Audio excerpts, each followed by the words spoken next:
एक fundamental rule यही है कि निष्ठा योग जब करते हैं हम लोग तो हमारा मन और बुद्धि एक लय में काम करने लगता है जी। तो मन और बुद्धि जब एक लय में काम करने लगेगा तो नेचुरली कि वो कहते हैं ना, मन लगा के काम करो तो सक्सेस मिलने गारंटी है। बिल्कुल। तो शरीर के अपने शरीर को मंदिर कहा गया, मन को और अपने मन और शरीर को मंदिर कहा गया।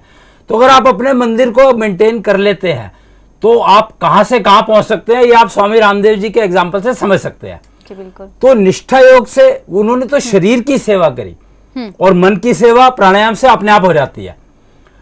लेकिन निष्ठा योग जब करते हैं तो आपके रिश्तों में भी निरोगता आ जाती है।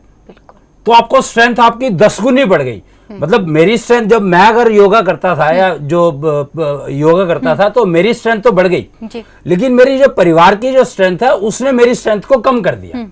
अब स्वामी जी तो अकेले है, उनके साथ वो जुड़ा है तो उनकी स्ट्रेंथ को कम करने का कोई सिस्टम नहीं है। या उन्होंने अडॉप्ट वो रास्ता किया, उनको पता लग गया कि अच्छा रास्ता है, उन्होंने अडॉप्ट कर लिया और समाज सेवा का काम कर रहे हैं। हम ये करेंगे परिवार को भी अगर साथ लेकर के समाज सेवा हो सकती है तो क्यों नहीं जी। तो निष्ठा योग से आपको परिवार की स्ट्रेंथ 10 गुना कर देती है। यानी आप अपने आप को अपने आप पूरी एफिशिएंसी जो स्वामी जी की एफिशिएंसी वो आपको मिल जाएगी। बिल्कुल। और परिवार की स्ट्रेंथ 10 गुना आपकी उस एफिशिएंसी को 10 गुना और बढ़ा देगी।